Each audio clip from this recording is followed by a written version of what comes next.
Eh bien bonjour les amis, c'est Raptor, comment allez-vous? Moi c'est ultra bien. Donc aujourd'hui les amis, on se retrouve pour une nouvelle vidéo. Je ne suis pas égocentrique à ce point là, hein. C'est pas moi qui ai écrit la tasse, c'est moi qu'on me l'a offert, hein. Et je peux pas, j'ai foutu. Et au passage, voilà. Mais en tout cas merci aux gens qui m'offrent des produits dérivés de ma propre chaîne YouTube, c'est sympathique. On m'offre des produits dérivés de ma propre chaîne YouTube, c'est quand même assez stylé. J'ai de la buée sur mes lunettes, c'est atroce. Donc aujourd'hui, les amis, on se retrouve pour une nouvelle vidéo. On va faire le débrief de LOSC Saint-Etienne. Est-ce que c'est trop les gars? C'est parti.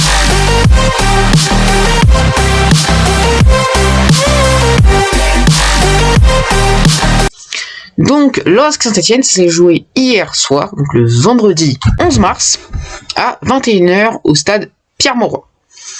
Donc ce match comptait pour la 28e journée de Ligue 1 Uber Eats, si je dis pas de bêtises. Et bien sûr, en tant que supporter lillois, on espérait qu'une seule chose, c'est que notre club de cœur remporte ce match. Voilà, on n'avait qu'une seule envie, c'est qu'il le remporte. Malheureusement, ça ne s'est pas passé comme ça, vu que Saint-Etienne et le LOSC ont fait un triste 0-0, comme beaucoup le pensaient, vu que déjà lors de Lille-Metz qui était juste avant Chelsea, le LOSC avait fait 0-0. Et là, bizarrement, au match retour avant Chelsea, le LOSC refait 0-0. Coïncidence, j'ai un gros doute là-dessus quand même, hein. Il y a quand même des grandes chances que ce soit parce que le LOSC, je sais pas moi, veut préserver ses forces peut-être, en vue du match face à Chelsea. Je ne sais pas. Voilà, en tout cas, c'est un triste 0-0, c'est dommage. On a eu des occasions, dont ce poteau de Zeki Selic vers la 39e minute de jeu. Une accélération. Voilà, ça combine. Bamba, qui arrive sur le côté, qui centre. Renato Sanchez, si je dis pas de bêtises, qui reprend. Ça, le gardien qui relâche. Ça revient sur Zeki Selic, qui te sort une frappasse, mais blam, une grosse frappasse, qui termine sur le poteau, sachant très bien que vu la puissance de la frappe, en cas de... dans le cadre, ça rentrait automatiquement. De toute façon, le gardien n'avait même pas bougé. Ça avait été tellement rapide, tellement une frappasse sensationnelle, que le gardien n'avait même pas bougé. Même pas bougé. On en était à ce point-là. Donc je vais vous donner un petit peu les statistiques de ce match, aussi mon ressenti sur ce match, sur le coaching, sur les joueurs. Alors, il y a beaucoup de choses à dire quand même sur ce match, parce que franchement, il a été, pas se mentir, un peu décevant quand même. On s'attendait à beaucoup mieux qu'un triste 0-0, totalement éclaté d'une certaine manière. Donc, déjà on va pouvoir vous montrer ceci. Donc, le LOSC va évoluer en 4-2-3-1. Voilà, je vous le montre comme ça. Donc avec Bamba à droite, Gudmundsson à gauche, David en pointe, Cheka, Renato Sanchez dans le milieu de terrain, Diallo à gauche, Selic à droite, la charnière Font-Botman et Jardim au cage. Bon là vous voyez c'est en inversé mais vous avez compris. Donc pour ce match, le LOSC a eu la possession de balle à 50,6% face à Saint-Etienne. Ils ont aussi eu les duels remportés à 50,5%. Les duels aériens remportés ont été pour le LOSC à 76,5%. Les hors-jeux aussi, 5 hors-jeux mine de rien, qui ont anéanti les occasions de but, hein, quand même régulièrement. Plus de corner pour Saint-Etienne. Niveau frappe, c'est Saint-Etienne qui a eu le plus de frappes avec 11 frappes à 10 et niveau frappe cadrée, 3 frappes cadrées à 2 aussi pour Saint-Etienne. Soit ça veut dire que Saint-Etienne avait le plus gros ratio de pourcentage de frappes cadrées avec 27,3%, ce qui est déjà extrêmement faible. Pour le LOSC, c'était 20%, c'était encore plus faible, encore plus nul à chier. Des deux côtés, il y a eu 4 arrêts. 8 tirs dans la surface pour le LOSC, 7 tirs hors de la surface pour Saint-Etienne, ça veut dire qu'ils n'arrivaient pas à rentrer dans la surface de réparation lilloise, mine de rien. Les tacles réussis ont été en faveur de Saint-Etienne, tout comme les dégagements. Les interceptions pour le LOSC, c'est vrai qu'il y a eu énormément d'interceptions, surtout de Cheka. Cheka qui a fait beaucoup d'interceptions, Bamba aussi quelques-unes, et Selic qui a été très intéressant. Après, niveau passe réussi, on domine largement. Je déconne, c'est 3% près. Je voulais me rassurer, mais c'est totalement faux. Et on a aussi concédé plus de fautes. Bon, déjà je vais donner mon ressenti sur la compo. Alors, J'adore, franchement, moi j'aime beaucoup Gourvenec. Qu'on soit clair, j'aime beaucoup Gourvenec. C'est un coach que j'aime particulièrement. Voilà, j'aime particulièrement ce coach. Aux grandes dames de beaucoup de supporters lillois qui, eux, ne l'aiment pas du tout. Après, chacun son avis, hein, j'ai envie de dire. Si tu ne veux pas aimer un entraîneur, tu peux ne pas l'aimer. Je vais pas non plus juger parce que tu n'aimes pas un entraîneur. Bon, après, moi, il y a franchement un truc que je ne comprends pas sur la compo de Gourvenec, c'est pourquoi placer Bamba à droite. Bamba est droitier. Place-le à gauche. Surtout que c'est un milieu gauche de formation. Une autre chose est aussi assez étrange. Pourquoi placer Diallo à gauche alors qu'on a Gudmundsson qui est un défenseur gauche? Bon, pas de formation, mais voilà, qui fait totalement le taf. Alors ok, je sais qu'il est très bon au milieu gauche, il l'a encore prouvé, il a fait des choses intéressantes comme à chaque match où il a mis en milieu gauche ou en défenseur gauche. Voilà, c'est bis repetita comme à chaque fois pour Gudmundsson, hein, c'est bon, on le sait très bien.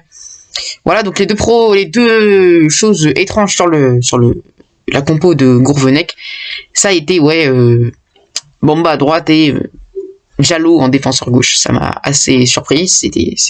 Sans que ça marche pas. Hein, Diallo, il est pas bon en défenseur gauche. À la limite, en défenseur droit, ça va, mais en défenseur gauche, c'est vraiment pas ça.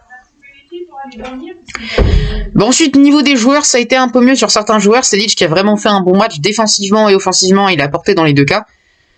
Fonte et Botman, voilà, ça a été comme d'habitude, même si Botman a été pris une fois où ça a été vachement dangereux, où il s'est totalement raté sur Bouanga qui a filé au but parce qu'il s'est cassé la gueule, en fait, il a voulu tacler Bouanga, pardon, mais voilà, il a totalement raté son tacle. Et heureusement, Selic revient bien sur Bouanga parce que sinon c'était très dangereux. Jardim qui enchaîne un 5e clean sheet, donc il a fait plus que Maignan la saison dernière. Maignan n'avait jamais fait 5 clean sheets de suite. Donc clairement, oui, là, et maintenant, il est indiscutable. Hein. Grbić n'a plus du tout sa place en numéro 1 au cage actuellement. Aussi niveau, voilà, bon, bah, Gudmundsson, il a encore fait le taf, hein, clairement. Bon, il a porté, il a fait ce qu'il a pu offensivement, tout comme Selic qui a tapé la barre. Bamba, il a fait ce qu'il a pu, mais bon, il n'était pas à son poste, donc compliqué de faire des choses intéressantes. Ben Arfa a eu 2-3 éclairs de génie, mais bon, ça n'a pas été son plus grand match au LOSC, malheureusement. Jonathan David, on l'a pas vu. Tout bonnement. On ne l'a pas vu. Ça a été un truc de dingue, comme depuis quelques matchs, on ne l'a pas vu. Il a été inexistant, Jonathan David. C'est un truc de malade. Sheka a fait des bonnes choses avec quelques renversements de jeu intéressants, mais bon, pas non plus de quelque chose qui mérite une note extraordinaire. Renato Sanchez, lui, avait fait un bon début de match, mais se blesse malheureusement. Amadou Onana était donc rentré en jeu. Et Amadou Onana a apporté quand même pas mal offensivement, c'était assez intéressant. Défensivement, il a aussi fait le taf avec des tacles intéressants. Des retours défensifs. Sur les autres remplacements, il y a eu Burak Yılmaz. Burak Yılmaz qui est rentré en cours de jeu, qui a eu l'occasion de marquer. Il avait plein de mètres d'avance sur le défenseur, tout seul. Proche de la surface de réparation. Plusieurs mètres d'avance sur le défenseur. Défenseur central qui n'est pas censé être un défenseur ultra rapide. De rien. Quand même. Beaucoup de mètres d'avance. Ça devait être Moukoudi ou un truc comme ça. Énormément de mètres d'avance sur le défenseur. Et le gars, il arrive à se faire rattraper et à perdre le ballon. La totale. Qu'est-ce que c'est que cette merde? Burak, qu'est-ce que tu nous fais? Soit tu nous fais un match où t'es 20 fois hors jeu par match, soit tu nous fais un match où t'arrives pas à courir. C'est quoi ça? C'est pas le Burak de l'année dernière là? C'est quoi ça? Et faites-nous revenir Loïc Rémy, hein, ce sera meilleur. Hein. D'ailleurs, c'était un très bon joueur, Loïc Rémy, hein, quand on y repense. Et enfin, bon, après, il y a eu d'autres remplacements. Il y a eu Timothy Weah qui est rentré, mais bon, qui n'a pas porté énormément. Et bon, le rentrant en fin de match qui a le plus apporté, c'est clairement encore et toujours Edon Zegrova. C'est quand Gourvenec qui va décider de le mettre en titulaire, Edon Zegrova. Alors, je sais pas, on a quand même recruté 7 millions d'euros pour qu'il remplace Iconé. Alors, remplace Iconé et mets-le, de toute façon, à chaque entrée qu'il fait, il éclate tout le monde. À chaque fois, il va te faire des petits dribbles, bam, bam, bam, bam, bam, hop, il est dans la surface, il fait une passe, un tir, il tente des choses. Là encore aujourd'hui, voilà, il avait dribblé 2-3 joueurs et hop, il a frappé de l'extérieur de la surface. Ok, c'est sur le gardien, mais il a tenté sa chance. Ça a été le seul remplaçant à tenter sa chance. Et l'un des seuls joueurs lillois à tenter sa chance de loin avec Selic. L'un des seuls à dribbler en permanence, à jouer vers l'avant. Même Ben Arfa a joué en retrait. Zegrova était l'un des seuls à jouer en permanence vers l'avant. Vers l'avant. Voilà, c'est tout. Il y a un moment, faut se dire ça. Il a été le seul à jouer vers l'avant. Et quasiment tous les autres passaient leur vie à redescendre vers l'arrière. Et vas-y. Oui, mais on veut sécuriser, on va pas se prendre de but. Donc, on retourne vers l'arrière. Oui, mais on a fait rentrer plein d'offensifs. Oui, mais on veut sécuriser, on va pas se prendre de but. Donc, on retourne vers l'arrière. C'est quoi ça? C'est pas du jeu, ça. C'est reculer pour mieux sauter. Alors oui, tu te prends pas de but, mais t'en mets pas non plus. Vu que tu passes ta vie à reculer. Zegrova était le seul à faire des choses. Alors oui, Zegrova doit être titulaire indiscutable. Voilà, c'est tout. Tu mets Zegrova à droite, Bamba à gauche, et là, il y a le taf. Là, il n'y a pas de problème. Ou Zegrova à droite, et Gomez à gauche, Gudmundsson à gauche. Et à la limite, tu mets, je sais pas moi, Diallo ou Bradaric en défenseur gauche, une fois de temps en temps. Voilà. Et une fois de temps en temps, à la limite, tu mets pas Zegrova, mais tu mets Liadji. Tu mets l'un des deux. On a deux milieux droits qui sont super bons. Alors tu les mets. Arrête de faire du bricolage en mettant Bamba qui est mieux gauche à droite, puis Gomez. Puis après, il y a un moment, tu mettais Timothy Weah. Tu mettais tous les joueurs qui étaient pas milieu droit de formation en milieu droit. Vachement, même Gudmundsson à la droite. C'est vachement logique. Alors qu'à l'époque, quand il n'y avait pas Zegrova, il y avait Liadji. Il y avait Ikoné même à l'époque. Et après, quand il n'y avait plus Ikoné, il y avait toujours Liadji, mais il préférait mettre Timothy Weah. Alors, est-ce que c'est parce que tu fais pas assez confiance aux joueurs? Bah, à ce moment-là, pour voir s'ils ont le niveau, peut-être que tu leur fasses confiance sur au moins un match. Je trouve que c'est un peu très logique. Donc dans l'ensemble, faisons un petit récap. Dans l'ensemble, niveau jeu, ça a été très mou. Il y a eu 2-3 fulgurances, 2-3 moments où ça partait dans tous les sens. Mais les 3/4 du temps, c'était quand même très long, il n'y avait rien, ça jouait à la baballe. Voilà, c'était des deux côtés. Hein. Je dis pas que à Lille ou que à Saint-Etienne. Des deux côtés, ça jouait à la baballe. Donc franchement, c'était chiant. Ensuite, le LOSC, qui n'arrive pas à frapper au but, et quand il frappe au but, c'est à côté. Merde! C'est pareil. Ah oui, d'ailleurs, j'avais oublié ça. La tête d'Amadou Onana.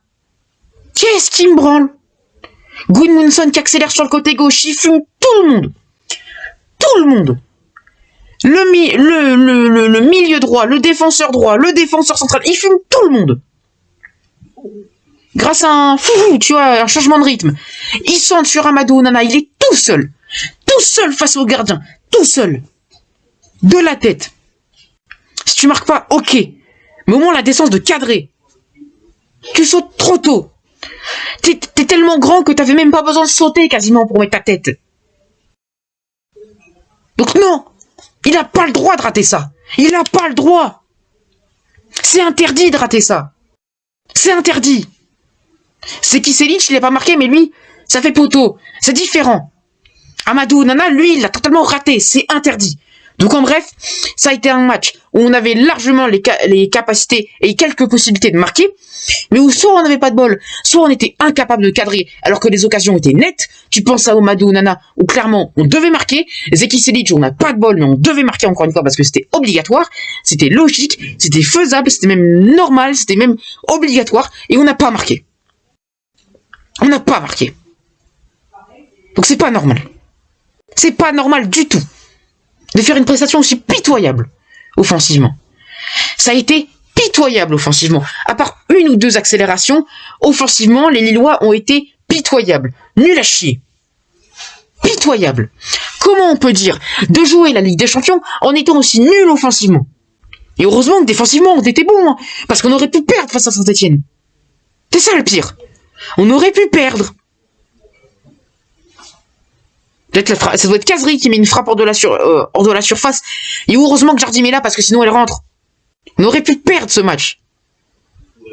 À cause de l'incapacité des Lillois à cadrer. Sur des occasions franches. Sur des occasions où on peut marquer.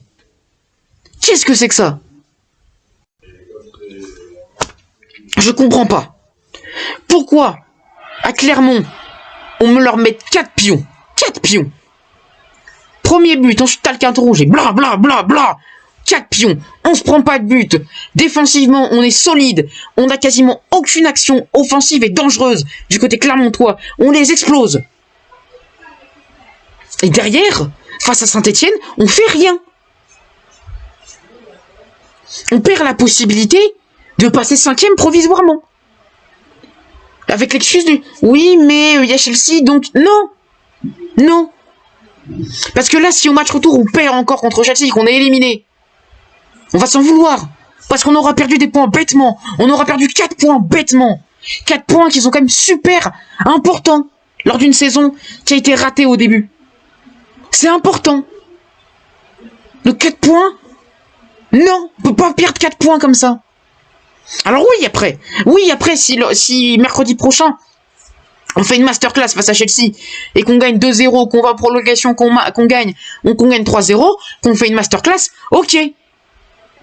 Mais sinon, non. Parce que nos chances de gagner face à Chelsea, on va pas se mentir, elles sont quand même très faibles. À part si Gourvenec se décide enfin de mettre Bamba à gauche et Zegrova à droite, et de mettre en offensif David, Yilmaz, David, Ben Arfa ou David, Wea, voire peut-être même Wea, Ben Arfa, je sais pas.